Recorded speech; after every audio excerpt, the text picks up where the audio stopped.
Como reflexión final te diría, tenemos que seriamente, y ya sin ideologismo, una discusión técnica real sobre cuáles son la función de las instituciones uniformadas o no uniformadas, pero que se dedican a la imposición de la ley, a la defensa y a la seguridad en todo el mundo. Tenemos que discutir cuáles son los roles policiales, qué tipo de policías hay. Argentina tiene el raro privilegio de tener una fuerza policial militarizada.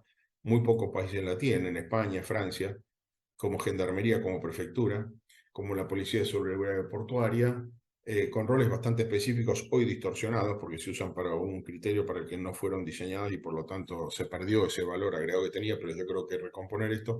Y también tenemos que empezar un poco a volver a pensar una diferenciación entre policías altamente especializadas y de delitos federales de las policías locales o provinciales, y qué es lo que tiene que hacer cada uno. Y dejarnos de estas divisiones arbitrarias de si es amenaza exterior o interior, porque ya lo interior-exterior con la globalización desapareció hace más de 50 años. Es una separación artificial, es una línea dibujada en la tierra que solamente existe en los papeles administrativos. En el mundo real, en la vida real, ni el narcotráfico, ni el crimen organizado, ni la economía ilícita reconoce esto como un tema, y es solamente un obstáculo para que podamos hacer lo que tenemos que hacer. Y por lo tanto, ya la guerra no tiene mucho más sentido. Rand Corporation ya hace 3 meses viene advirtiendo de esto, y ahora Zelensky creo que está percibiéndolo, ve que le están soltando la mano, y por eso anuncia una gran ofensiva de primavera que no se sabe cuándo va a lanzar. Nos queda mucho de primavera, pero se supone que en los próximos 30, 45 días lo va a hacer. Y Putin sabe que ese es el último manotazo del ahogado, con lo cual va a intentar frenar o incluso hacer una contraofensiva por su parte también, porque se sabe que eso va a ser el punto culminante de todo esto, y vamos a entrar en esta etapa del conflicto congelado. ¿Van a querer a las Naciones Unidas ahí? Yo creo que definitivamente no, porque las dos partes no van a querer ningún tipo de acuerdo en este tema, van a seguir empujando sus agendas, con lo cual eso no creo que ocurra. No va a ocurrir como no ocurrió en Abjasia, como ocurrió en Osetia, en Transnistria y demás. O sea, vamos a entrar en este escenario. Coincido con vos, es que estamos volviendo ni siquiera a un feudalismo, algo peor. Pero básicamente estamos volviendo a este proceso en el que ya no sirve una bandera, sino sirve a una chequera. Y esto es algo preocupante, porque cambian de bando sin ningún problema, no hay lealtades de ningún tipo. No hay códigos, se puede hacer cualquier cosa en este entorno, y el que no le gusta hacer lo que se le dice que haga, lo echan, o no le renuevan contratos, así de simple. Entonces, y estos contratos son de actualización, yo te diría, casi diaria. Me consta de casos de mercenarios que los han mandado a una misión y el tipo se plantea y dice, bueno, pero por esto yo quiero más, y si no me pagan esto no lo hago. Y entonces es una cuestión de precio, no si lo va a hacer o no lo va a hacer. La pregunta es cuánto le pagan por hacer lo que tiene que hacer. Y muchas veces incluso le digo, vaya y resuelve el problema, haga lo que tenga que hacer y no me explique qué va a hacer. Con lo cual nadie sabe nada, nadie sabe qué se está haciendo. Y en este contexto, las misiones de paz realmente se hacen muy difíciles. No sabes quién está de qué lado y a qué juega, porque además estos bandos cambian de lado sin ningún problema. Estamos con Juan Belicov, más preocupados de cómo iniciamos la conversación con esta irregularización, me gusta inventar palabras, de lo que está sucediendo en el nuevo, en el mundo, fundamentalmente en esta zona tan cercana a vos. Yo siempre le recuerdo a nuestro público lo que nos dijiste, hijo de ruso y de ucraniana, así que me imagino cómo te impacta la problemática de la zona eh, esta que tanto nos lastima. Ucrania perdió el litoral sureste, digamos, no lo recupera más, se avendrá a ese criterio, se estabilizarán las fronteras nuevas, habrá una misión de paz. ¿Cómo ves la posibilidad de que haya lo que decía Grosso, el del Organismo Internacional de Energía Atómica, en Zaporizhia, que es la futura Chernóbil, quiera Dios que no lo sea? ¿Qué visión tenés vos, Juan? Yo creo que estamos yendo el camino directo a un nuevo conflicto congelado, un frozen conflict. Y yo creo que acá estamos entrando en un momento crítico. Yo creo que las próximas semanas, quizás 2 o 3 meses, van a ser definitorios para ver qué tan grande va a ser el territorio en ese conflicto congelado. Bakhmut es una región crítica porque si los rusos la controlan, la continuidad geográfica está asegurada, si no queda dividida la región y un poco debilitada. Definitivamente estamos llegando a un punto en el que Occidente no puede sostener más este conflicto. Financieramente y militarmente no puede seguir sosteniéndolo. Seguir dándole armas es echar más leña al fuego. Curioso porque hasta hace un tiempo veníamos discutiendo si los rusos estaban manejando mal la guerra y si la tecnología que estaban utilizando era mala. Bueno, hoy la noticia que nos sorprendió esta mañana es que finalmente los tanques Armata, la serie T-14, son los tanques de última generación que desarrolló Rusia y que todo el mundo se preguntaba por qué no los estaba utilizando en este conflicto. Bueno, parece que los otros tanques ya decidió que no sirven más o que ya terminó de agotarlos y por lo tanto ahora va a lanzar tecnología de punta. Esto es en respuesta a los Abrams y a los tanques británicos y alemanes que están empezando a ser desplegados en la región. Curioso porque a Ucrania le están dando equipamiento viejo, le están dando equipamiento de los años 60, 70 y 80, con lo cual Occidente se va a reequipar con equipos nuevos, bueno, toda esta historia. Lo que pasa es que la ecuación económica de cuánto nos va a dar la reconstrucción de Ucrania está empezando a llegar a un nivel de equilibrio con la inversión que se hizo en el esfuerzo bélico. Es decir, si nos quedamos con toda la economía ucraniana, o sea, todas las empresas van a ser empresas occidentales, el retorno que tendrá la propiedad de esas empresas ya está empezando a ser inferior a lo que se está invirtiendo. Y por lo tanto, ya la guerra no tiene mucho más sentido. Rand Corporation ya hace 3 meses viene advirtiendo de esto, y ahora Zelensky creo que está percibiéndolo, ve que le están soltando la mano, y por eso anuncia una gran ofensiva de primavera que no se sabe cuándo va a lanzar. Nos queda mucho de primavera, pero se supone que en los próximos 30, 45 días lo va a hacer. Y Putin sabe que ese es el último manotazo del ahogado, con lo cual va a intentar frenar o incluso hacer una contraofensiva por su parte también, porque se sabe que eso va a ser el punto culminante de todo esto y vamos a entrar en esta etapa del conflicto congelado. ¿Van a querer a las Naciones Unidas ahí? Yo creo que definitivamente no, porque las dos partes no van a querer ningún tipo de acuerdo en este tema, van a seguir empujando sus agendas, con lo cual eso no creo que ocurra. No va a ocurrir como no ocurrió en Abjasia, como ocurrió en Osetia, en Transnistria y demás. O sea, vamos a entrar en este escenario. Porque ocurre una cosa, que si vos reconoces un conflicto internacional de estas características y metés fuerzas de interposición, estás reconociendo que las partes, al menos en alguna pequeña porción, cada una de las partes tiene razón. Y acá el punto es que ninguno de los dos quiere darle la razón al otro. Así que yo creo que eso no va a ser factible y esto no va a avanzar. Así que esto es mi lectura de lo que está ocurriendo en Ucrania. Yo creo que entramos en unos 90 días o 60 días que van a ser críticos y yo creo que va a ser el último aletazo para salir de esta historia, ¿no? Y bueno, estamos ya entrando en la guerra irracional, en la escalada del conflicto. Creo que Heller, ya ahora lo voy a buscar, el que habla desde el retiro de embajadores hasta la guerra totalmente irracional Sí. no sé si el artefacto nuclear, pero bueno, espero que realmente el sentido común en algún momento se restablezca. Te cambio el eje, querido Juan. Te estás yendo a Somalia y yo te envidio. A ver, contame de lo que se puede hablar, cuál es la No, sí. convocatoria, cuál es tu Bueno, a compromiso. ver, no, sí. Bueno, el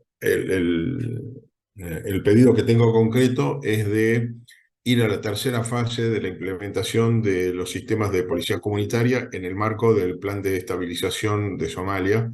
La seguridad interior es un tema complejo, hay dos grupos terroristas que están muy activos en la región.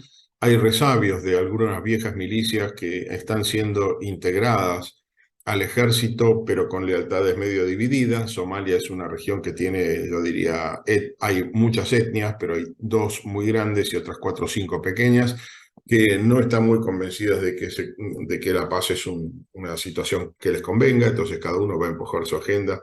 Así que están en un proceso de estabilización bastante raro, bastante difícil, pero bueno, básicamente es hacer una separación entre lo que sería el trabajo de las Fuerzas Armadas y las Fuerzas de Seguridad, y dentro de las Fuerzas de Seguridad, como es un Estado federal, separar cuáles son las competencias de lo federal, de las fuerzas federales policiales, y cuáles son las de los estados federados, ¿no?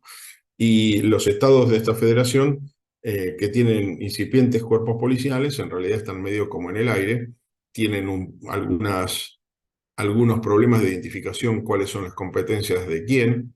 Eh, por ejemplo, y un caso que se nos repite en la Argentina, es como lo que está ocurriendo ahora en Rosario. El narcotráfico es de competencia federal. Ahora, el narcomenudeo es de competencia provincial. La pregunta es, ¿dónde se separa una cosa de la otra? La justicia federal no puede entrar en el narcomenudeo, que es de donde vienen los ingresos, y por otra parte, la justicia provincial no puede entrar en narcotráfico, que es de donde viene la droga. Es un absurdo intentar trabajar con estas limitaciones. Entonces terminás apresando a los perejiles, los que realmente tendrían que estar en la cárcel no están, y no hay probabilidad de que estén. Entonces ahí hay que hacer una reformulación, y esto mismo está pasando en Somalia. Ellos tienen problemas de crimen organizado bastante serio. Tiene además todos problemas de índole cultural vinculado al radicalismo islámico, que tiene que ver con una discriminación bastante notable de las mujeres, con mutilaciones genitales femeninas incluidas y todo, en niñas.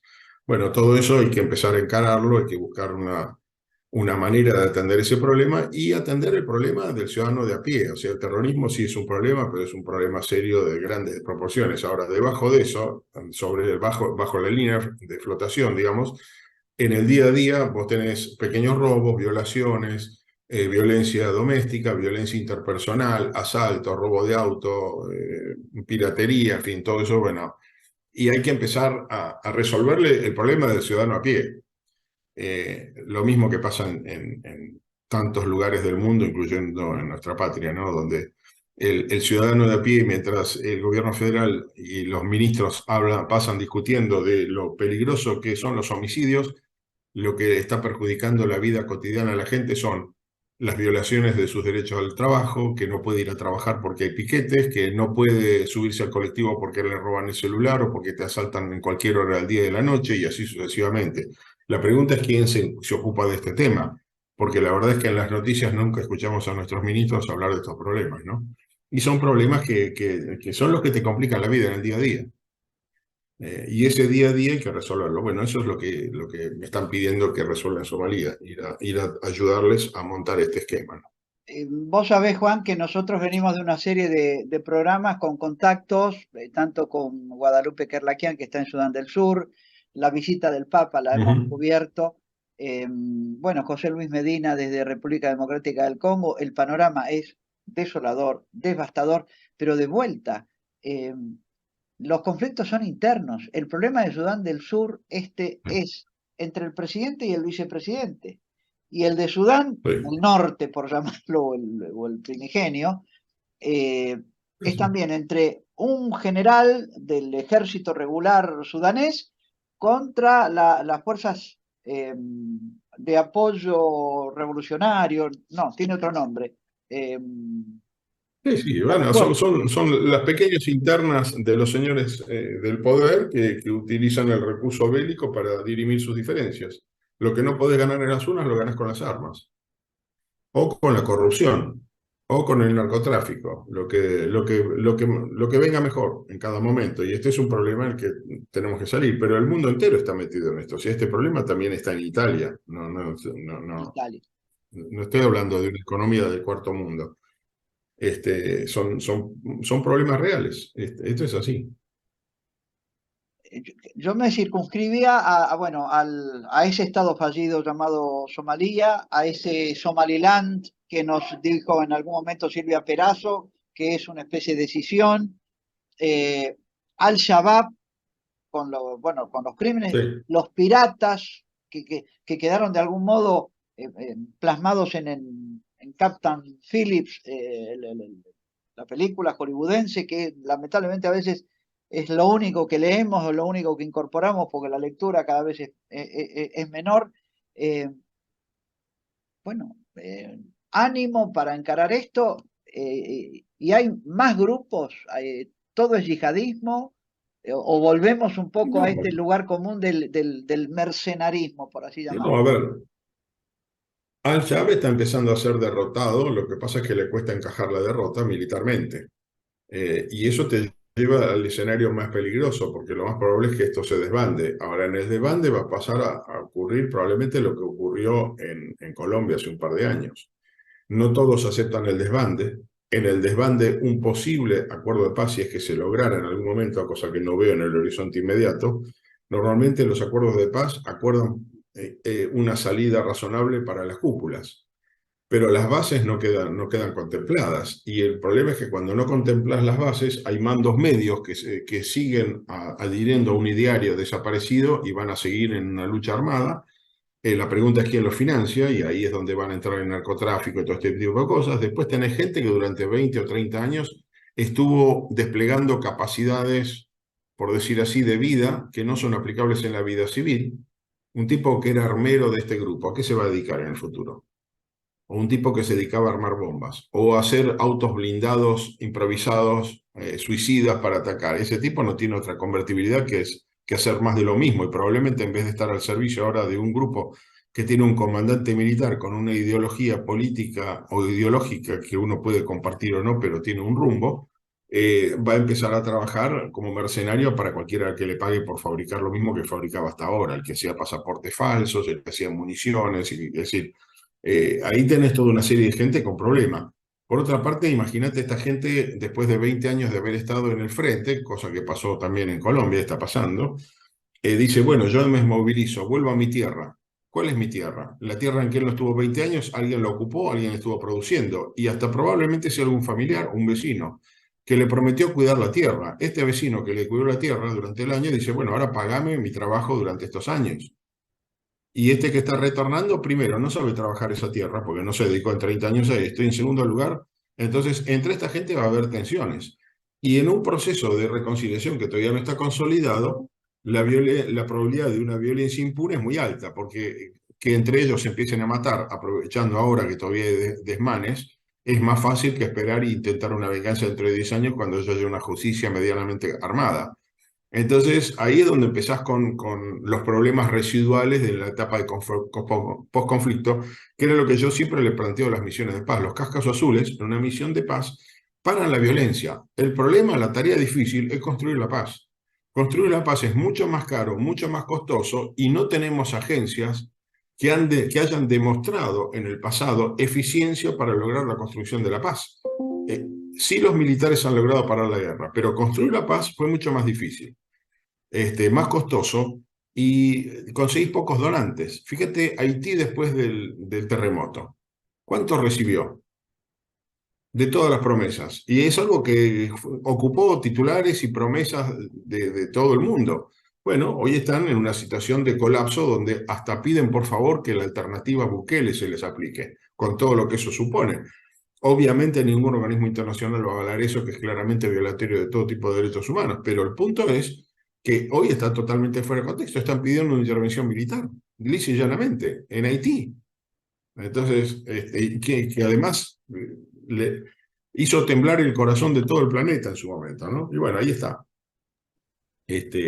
Bueno, El tiempo juega en vamos. contra siempre. Sí, termina, por favor. No, digo, solo eso. Entonces, cuanto más se prolongan estos temas, cuanto más salen de los titulares, menos atención convocan, y por lo tanto quedan librados su suerte. Y es así. Entonces, están los violentos de siempre, que se esconden durante un periodo, y cuando el problema sale de los titulares, vuelven a sus andanzas. Hoy Haití está en manos del famoso Grupo 9, es una especie de confederación de mafias locales que hacen lo que quieren, lisa y llanamente. Cascos Azules es auspiciado por Sociedad Militar Seguro de Vida. Servicios y beneficios para los servidores de la Nación. Fundación de apoyo al Instituto de Ayuda Financiera. Respaldo a la institución que cuida el futuro de los uniformados. Mutualidad del personal de intendencias militares. Servicios y prestaciones de excelencia para sus asociados. IOSFA, Instituto de Obra Social de las Fuerzas Armadas y de Seguridad. FUSEA, Fundación Sanidad del Ejército Argentino. Y la colaboración de Gendarmería Nacional, Armada y Fuerza Aérea Argentina.